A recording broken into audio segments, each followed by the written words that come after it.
शांत हो जाओ, अब अनुशासन बनाओ, धैर्य से बैठ जाओ। मैं आपके जोश का बड़ा सम्मान करता हूं, लेकिन ये पर्याप्त नहीं है। ज्यादा काम करना पड़ेगा, तभी बात आगे बढ़ेगी। इससे पहले आप लोग ध्यान से सुनो। अगर आप इसी तरह से हाय हुल्ला करते रहोगे तो हाय हुल्ला ही आपके हिस्से में आएगा। प्यारे डेहरी विधानसभा के जिम्मेदार नौजवान साथियों, बड़ी संख्या में यहां उपस्थित माताओं बहनों, आशीर्वाद देने आए बड़े बुजुर्गों, इस मंच पर उपस्थित हमारी पार्टी संगठन के सभी नेतागण, इस विधानसभा के लोकप्रिय प्रत्याशी भाई फतेह बहादुर सिंह जी,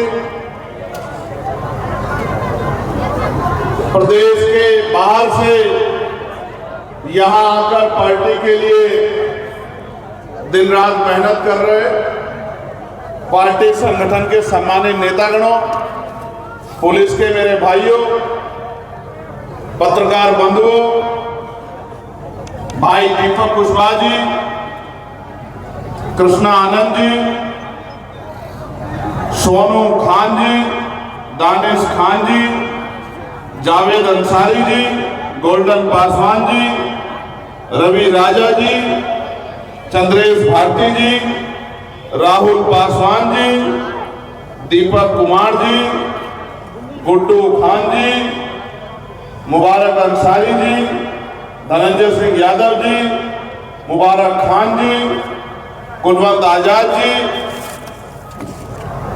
और भी बहुत सारे सम्मानित नेतागण, भाई मुमताज जी, सत्तार भाई, चंद्रमणि जी, तमाम हमारे साथी जो यहाँ काम कर रहे हैं, भाई मंशू जी, अनिल जी, कमल जी। ये चुनाव, डेहरी का जो चुनाव है, मैं पूरे प्रदेश में कहीं जाता नहीं जाता, मगर डेहरी आने का मन मेरा था खुद से। उसके पीछे कारण, मैं अपनी बात को शुरू करते हुए, क्योंकि ये तथागत बुद्ध के ज्ञान की धरती है जिसको हम लोग बिहार कहते हैं, और मैं जहां से आया हूं वो उत्तर प्रदेश, वो धरती है जहां तथागत बुद्ध ने जन्म लिया और जहां महामानव तथागत बुद्ध का परिनिर्वाण हुआ। सिद्धार्थनगर और कुशीनगर की वो धरती, वो उत्तर प्रदेश का हिस्सा है। मैं उन तमाम संतों, गुरुओं और महान पुरुषों को नमन करता हूं जिन्होंने मानवता के विचार को आगे बढ़ाने के लिए तमाम तरह के प्रयास किए। और क्योंकि चुनावी समागम है, लोकतांत्रिक व्यवस्था के सबसे मजबूत समय जहां जनता की जय जयकार होती, ये वो समय है जहां हर व्यक्ति, किसी पार्टी का हो, किसी ओहदे का हो, वो जनता के एक व्यक्ति का सम्मान करता है। लोकतंत्र में वो समय ज्यादा दिन नहीं रहेगा। जैसे चुनाव खत्म हो जाएगा, लोकतंत्र का दूसरा स्वरूप भी आएगा। कौन सा?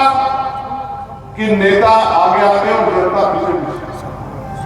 अभी जनता आगे आगे है और नेता पीछे पीछे।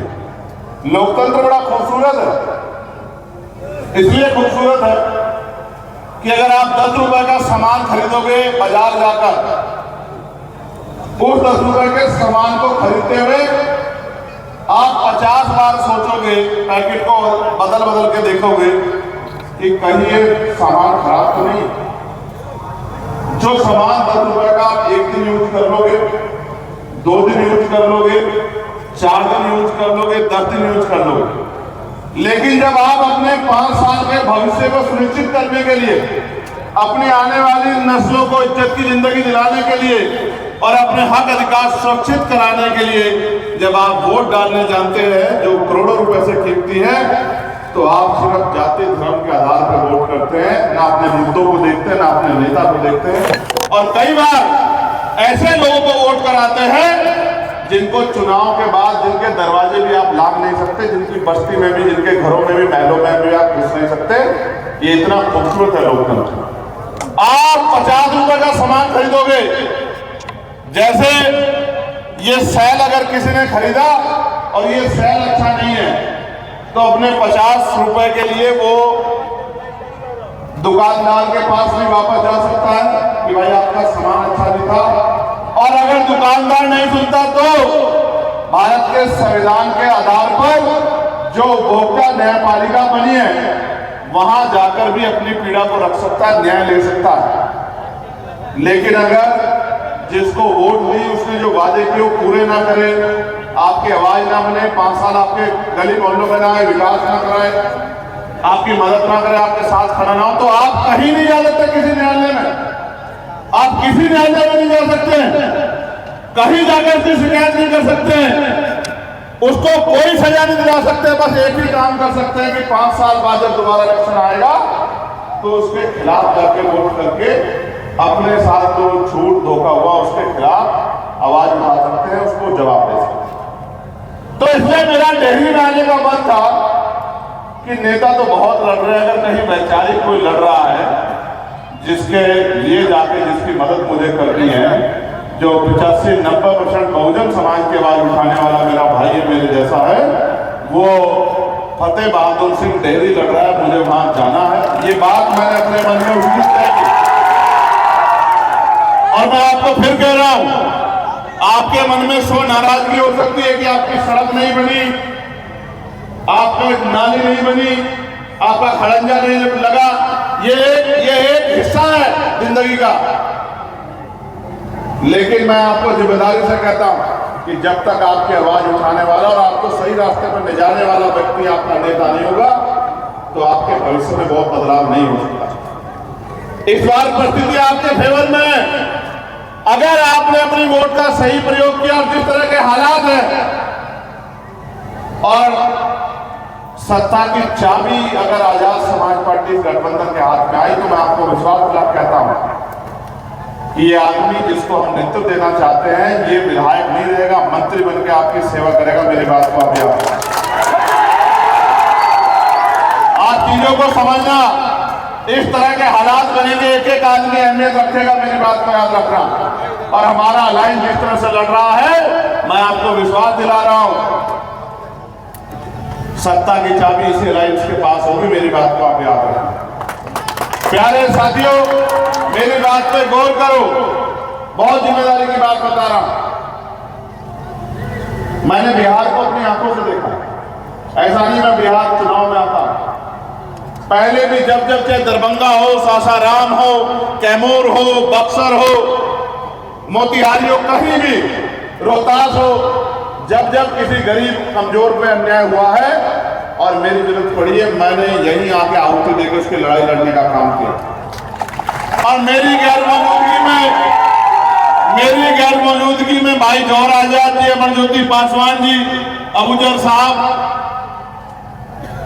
दीपक भाई, गोल्डन पासवान, ये चंद्रशेखर बनके यहां लोगों की आवाज उठाने का काम करते हैं, उनको न्याय दिलाने का काम करते हैं।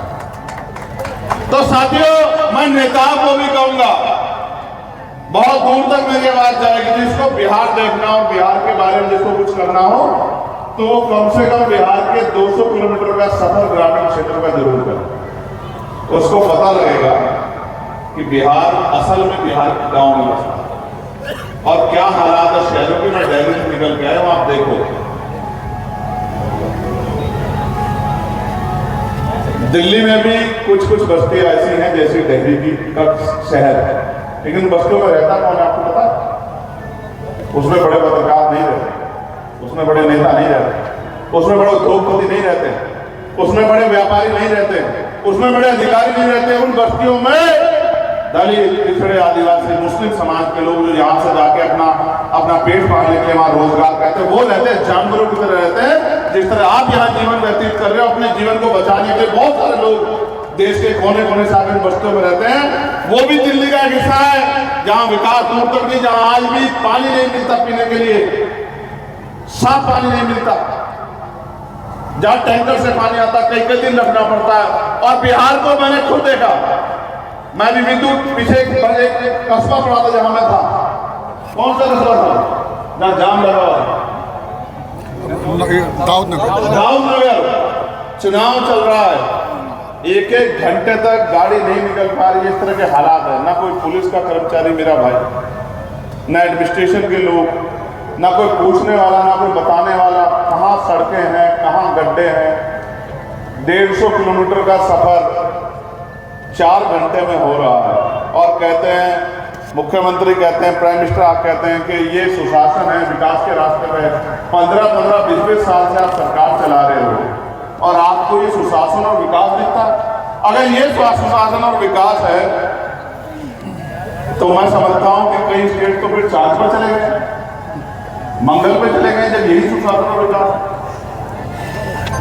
ना सुशासन है, ना विकास है, ना रोजगार है, और अपना पेट पालने के लिए बिहार का मेरा नौजवान साथी वो जाता है दिल्ली, मुंबई, कलकत्ता, बेंगलुरु और 15-20 हज़ार की नौकरी करता है और कमरे का किराए से लेकर खाने में उसके 12-15 हज़ार रुपये खर्चा, 4-5 हज़ार रुपये बचाकर वो किसी तरह अपने पेट को पालने का काम करता है। इस तरह से लोग, बिहार के लोग जीते। मेरे भाइयों, जब लोकतंत्र नहीं था, राजतंत्र था, तो डंडा, गोली, बंदूक चलती थी, तोप चलती थी राज बदलने के लिए। लेकिन जब लोकतंत्र आया तो आपकी उंगली में इतनी बड़ी ताकत बाबा साहब अम्बेडकर ने दी है, जिसे चाहे कुर्सी में बिठा दो, जिसे चाहे जमीन पर पटक दो, ये ताकत आपकी उंगली में। मैं याद करूंगा बिहार के लेनिन कहे जाने वाले बाबू जगदेव प्रसाद कुशवाहा को, जब खबूरी ठाकुर, माननीय काशी राम साहब, फूले साहू, पेरियार को, डॉक्टर बाबा साहब अम्बेडकर को, महामना रामसू वर्मा को इसलिए याद करूंगा कि वो महापुरुष थे, उनकी वजह से बहुत बड़ा बदलाव हुआ। लेकिन क्या उनका काम पूरा हो गया? 100 में से 90 जो शोषित थे, वो 90 आज शासक बन गए हैं। अभी नारा लग रहा था, वो शासक तब तक नहीं बनेंगे जब तक आप पिछड़प्पूपन बनना नहीं छोड़ोगे। जब आप लोकतंत्र को समझोगे, अपनी वोट की अहमियत को समझोगे और आप अपनी वोट से ताकत बनाने का काम करोगे, जब बदलाव होगा। आज आप इतनी बड़ी संख्या में जुटे हो, मैं भी देख रहा था, खूब नारा लगा रहे थे, हाथ मिलाने के लिए भाग रहे थे, गिर भी रहे थे। इससे नहीं बदलेगा जब तक आप आज के बाद बस्तियों में जाकर लोगों को तैयार नहीं करोगे और एक एक वोट को संगठित करके भाई फतेह बहादुर सिंह जी को केतली के निशान पर डलाने का काम नहीं करोगे, तब तक जीवन नहीं बदलेगा। अगर आपका नेता जाएगा, इस विचार के आधार पर जाएगा, जहां थे वहां तो बंदिशें थी, जब आपका नेता इस विचार के आधार पर जाएगा और जाकर वहां आपके हितों के लिए सवाल उठाएगा, तब सरकार आपके लिए, आपकी तरफ ध्यान देगी, तब सरकार के आंख आपके लिए खुलेगी। यहां फतेह बहादुर आपकी लड़ाई लड़ेंगे और दिल्ली में चंद्रशेखर आजाद आपकी लड़ाई लोकसभा में लड़ेंगे। हम दोनों भाई मिलके आपके अपने इस परिवार को मुख्य धारा में लाने का काम करेंगे। लेकिन पहली बात आपको आगे बढ़ानी पड़ेगी, 11 तारीख को जब आप वोट डालने जाओगे तो आपको कौन सा बटन दबाना है? जोर से बताओ। चुनाव फतेह बहादुर साहब नहीं लड़ रहे हैं, आप सब लोग लड़ रहे हैं अपने बच्चों के, अपने भविष्य के लिए, अपने क्षेत्र के लिए। तो इसलिए एक एक वोट को संगठित रखकर और केतली का बटन 11 तारीख को दबाना है, इस बात का संकल्प अपने मन में करो। करोगे नहीं करोगे बताओ? अब खड़े हो जाओ अपने पैरों पे। बहुत दिन हो गए तुम्हें बैठे हुए और लोगों ने भी आपको उठा कर बताओ 11 तारीख को बदल दोगे, नहीं बदल दोगे इतिहास को? और भाई फतेह बहादुर को आगे बढ़ा दोगे, नहीं बढ़ा दोगे? और आज के बाद घर घर जाके लोगों को जागरूक करके वोट की ताकत बता दोगे, नहीं बता दोगे? और याद रखना, वोट का अधिकार बिकने के लिए नहीं मिला है, वोट का अधिकार गुलामी की बेड़ियां काटने के लिए मिला है, इज्जत सम्मान की जिंदगी के लिए मिला है। तो दोनों हाथों से मुट्ठी बंद कर लो। आवाज दो, हमारा विधायक कैसा हो, हमारा विधायक कैसा हो।